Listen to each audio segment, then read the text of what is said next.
그의 성읍 사람 곧 그의 성읍에 사는 장로와 귀족들이 이세벨의 지시 곧 그가 자기들에게 보낸 편지에 쓴 대로 하여 금식을 선포하고 나봇을 백성 가운데 높이 앉히매 때에 불량자 두 사람이 들어와 그의 앞에 앉고 백성 앞에서 나봇에게 대하여 증언을 하여 이르기를 나봇이 하나님과 왕을 저주하였다 하매 무리가 그를 성읍 밖으로 끌고 나가서 돌로 쳐 죽이고 이세벨에게 통보하기를 나봇이 돌에 맞아 죽었나이다 하니 이세벨이 나봇이 돌에 맞아 죽었다 함을 듣고 이세벨이 아합에게 이르되 일어나 그 이스라엘 사람 나봇이 돈으로 바꾸어 주기를 싫어하던 나봇의 포도원을 차지하소서.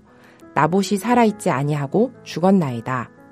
아합은 나봇이 죽었다 함을 듣고 곧 일어나 이스라엘 사람 나봇의 포도원을 차지하러 그리로 내려갔더라. 여호와의 말씀이 디셉 사람 엘리야에게 임하여 이르시되 너는 일어나 내려가서 사마리아에 있는 이스라엘의 아합 왕을 만나라. 그가 나봇의 포도원을 차지하러 그리로 내려갔나니 너는 그에게 말하여 이르기를 여호와의 말씀이 내가 죽이고 또 빼앗았느냐고 하셨다 하고 또 그에게 이르기를 여호와의 말씀이 개들이 나봇의 피를 핥은 곳에서 개들이 내 피 곧 내 몸의 피도 핥으리라 하였다 하라. 아합이 엘리야에게 이르되 내 대적자여 내가 나를 찾았느냐 대답하되 내가 찾았노라. 내가 내 자신을 팔아 여호와 보시기에 악을 행하였으므로 여호와의 말씀이 내가 재앙을 내게 내려 너를 쓸어버리되 내게 속한 남자는 이스라엘 가운데의 매인자나 노인자를 다 멸할 것이요. 또 내 집이 느밧의 아들 여로보암의 집처럼 되게 하고 아히야의 아들 바아사의 집처럼 되게 하리니 이는 내가 나를 노하게 하고 이스라엘이 범죄하게 한 까닭이니라 하셨고 이세벨에게 대하여도 여호와께서 말씀하여 이르시되 개들이 이스라엘 성읍 곁에서 이세벨을 먹을지라. 아합에게 속한 자로서 성읍에서 죽은 자는 개들이 먹고 들에서 죽은 자는 공중의 새가 먹으리라고 하셨느니라 하니 예로부터 아합과 같이 그 자신을 팔아 여호와 앞에서 악을 행한 자가 없음은 그를 그의 아내 이세벨이 충동하였음이라. 그가 여호와께서 이스라엘 자손 앞에서 쫓아내신 아모리 사람의 모든 행함같이 우상에게 복종하여 심히 가증하게 행하였더라. 아합이 이 모든 말씀을 들을 때에 그의 옷을 찢고 굵은 배로 몸을 동이고 금식하고 굵은 배에 누우며 또 풀이 죽어 다니더라. 여호와의 말씀이 디셉 사람 엘리야에게 임하여 이르시되 아합이 내 앞에서 겸비함을 내가 보느냐.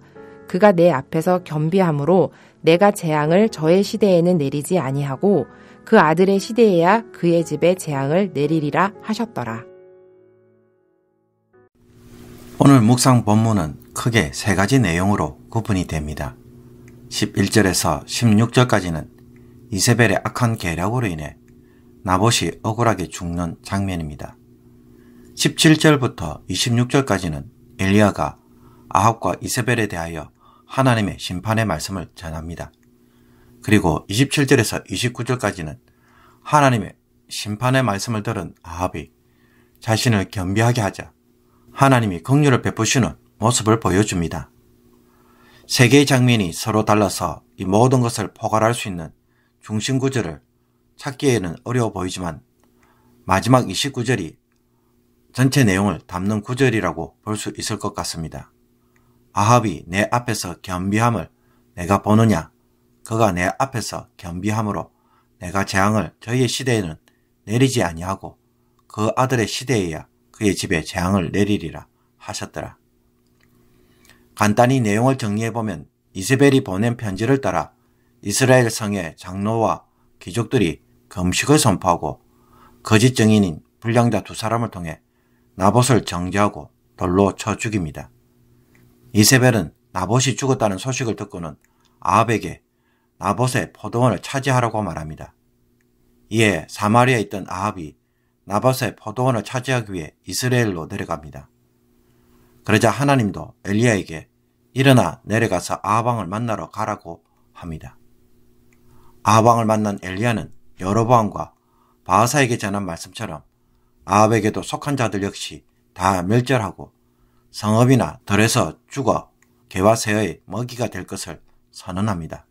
이세벨 역시 개들이 이세벨의 시신을 먹을 것이라고 전합니다. 한마디로 아합의 가문이 모두 멸절되고 그 시신들이 제대로 매장되지 못하고 버려질 것이라는 것입니다.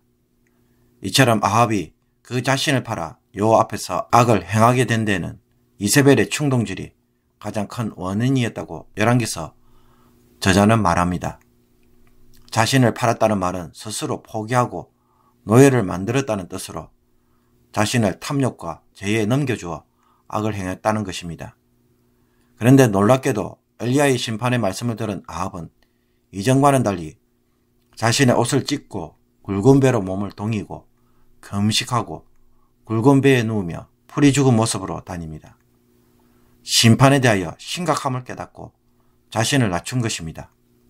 하나님은 이런 모습을 두고 아합이 겸비하였다고 평가합니다. 그의 회개가 진심이었음을 보여줍니다.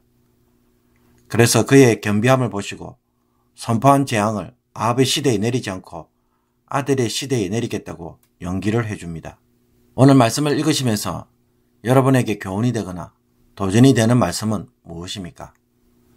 첫 번째 단락을 보면 아합과 이세벨, 성의 장로들과 귀족들, 심지어 이스라엘 백성들의 매우 모순적인 모습에 우리는 충격을 받습니다.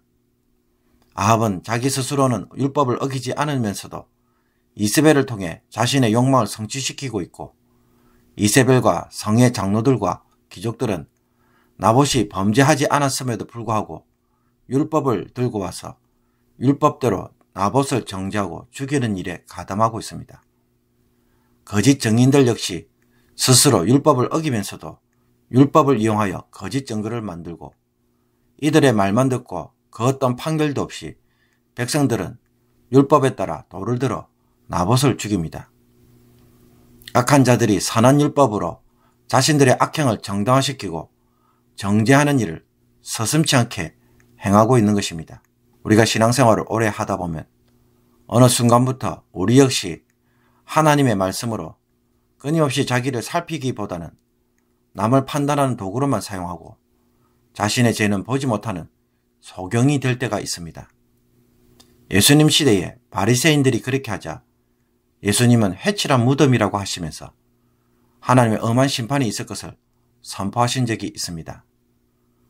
하나님의 말씀은 남을 판단하는 도구가 아니라 자기를 살피는 도구입니다. 자기 자신부터 먼저 적용해야 할 말씀으로 주어진 것입니다. 이것을 매일 하지 않으면 우리의 신앙 양심은 어느 순간부터 무엇이 잘못되었는지 판단하는 능력을 상실하게 됩니다. 주변 사람들로 인해 마음이 상할 때, 그들을 판단할 때 나 자신에게 먼저 그것을 판단해 볼 필요가 있습니다. 하나님의 말씀은 다른 사람이 아닌 나 자신을 먼저 살피도록 주신 것임을 잊지 말아야 할 것입니다. 그리고 세 번째 단락에서 우리는 회개하는 아합 왕에 대하여 하나님이 긍휼히 여기시고 은혜를 베푸시는 모습을 봅니다. 여러분에게는 이것이 받아들여집니까? 아합은 이세벨을 통해 나봇을 죽이는 일을 했습니다. 자신의 손으로 직접 하지 않았지만 아합의 탐욕 때문에 이 모든 것이 일어났습니다. 하나님은 이 사실을 너무나 잘 알고 있기에 아합 가문 전체를 전멸시키겠다고 심판을 선언하셨습니다. 예로부터 아합과 같이 그 자신을 팔아 여호와 앞에서 악을 행한 자가 없으면 그를 그의 아내 이세벨이 충동하였습니다. 비록 이세벨의 충동으로 아합이 이 모든 악한 일을 저지른 것처럼 말하지만 그럼에도 불구하고 범죄하고 그 책임을 져야 할 사람은 누구임을 명확하게 열왕기 저자는 밝히고 있습니까? 아합이 악을 행하였다고 명확하게 말합니다. 그런데도 이런 아합이 회개하자 이상하게 하나님은 그에게 긍휼을 베푸시고 재앙을 그의 시대에 내리시지 않겠다고 말씀합니다. 불신자들은 이런 하나님의 모습으로 인해 하나님을 비난하기도 합니다. 도대체 왜 하나님은 이런 식으로 응답하실까요? 그 이유는 하나님은 악인이 죽는 것을 기뻐하시지 않고 대신 그가 악에서 떠나 사는 것을 기뻐하시기 때문입니다. 하나님은 불순종하는 자는 3, 4대까지 갚으나 순종하는 자는 천대까지 은혜를 베푸시는 분이십니다. 그러므로 하나님이 선포하시는 죄의 경고나 심판의 예고는 무슨 목적으로 우리에게 들려주시는 것입니까? 그런데 우리 주변을 보면 악한 자들이 버젓이 악을 행하고도 아무런 문제가 없는 것처럼 보이며 하나님의 말씀대로 살려는 우리만 억울하고 손해를 보는 것처럼 보입니다. 우리가 아닌 도리어 악한 그들이 이 세상에서 더 많은 복을 누리고 잘 사는 것처럼 보입니다. 그런데도 내가 먼저 회개할 필요가 있을까요? 그러나 그들이나 우리에게 주어진 이 시간들은 전부 회개의 시간입니다. 회개의 기회를 놓치지 말아야 합니다. 우리는 그들보다 빨리 회개를 하였고 어떤 이들은 그 회개의 시간이 늦을 뿐입니다. 또 그들 가운데 회개하지 않는다면 그것은 그들에게 임할 심판의 무게를 더 쌓는 것에 불과합니다. 그리고 늦게 회개하면 회개할수록 사실 회개의 기회는 더 줄어듭니다. 회개할 가능성이 없어지는 것입니다. 그러므로 억울해할 필요가 없습니다. 회개를 통해 속히 하나님의 자비와 긍휼을 회복하고 그분 안에서 살아가는 것이야말로 가장 지혜로운 결정이고 빠른 선택입니다. 오늘 내가 나의 죄를 인정하고 죄에서 돌이키는 것에 대하여 하나님이 얼마나 좋아하시는지 그것만으로도 하나님의 마음이 풀어지는 것을 볼 수 있기를 원합니다. 그래서 내가 속히 회개해야 할 죄가 무엇인지 자기의 삶을 다시 한번 살펴봄으로써 여러분이 하나님의 기쁨이 되어지고 사소한 것이라도 함부로 무시하지 않는 욥과 같은 귀한 성도로 오늘 살아가기를 주님의 이름으로 축복합니다. 기도드리겠습니다. 거룩하신 하나님, 오늘도 말씀을 통해 영혼의 순결함을 회복하는 복된 시간이 되게 하여 주옵소서. 하나님의 말씀으로 남을 판단한 자가 되지 않게 하옵소서. 나 자신을 채찍질하고 바로 세우는 일에 빠른 자가 되게 하여 주옵소서. 아합을 통해 지난날에 우리의 죄악을 다시 들여다봅니다. 예수님의 은혜로 심판날에 주어질 그 모든 재앙에서 자유케 되어 싸우니 자유와 기쁨으로 살게 하시며 다시는 죄 가운데 살지 않도록 날마다 마음을 새롭게 하는 저희들 되게 하여 주옵소서.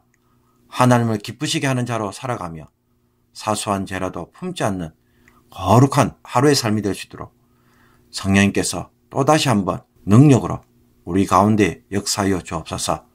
예수 그리스도의 이름으로 기도하옵나이다. 아멘.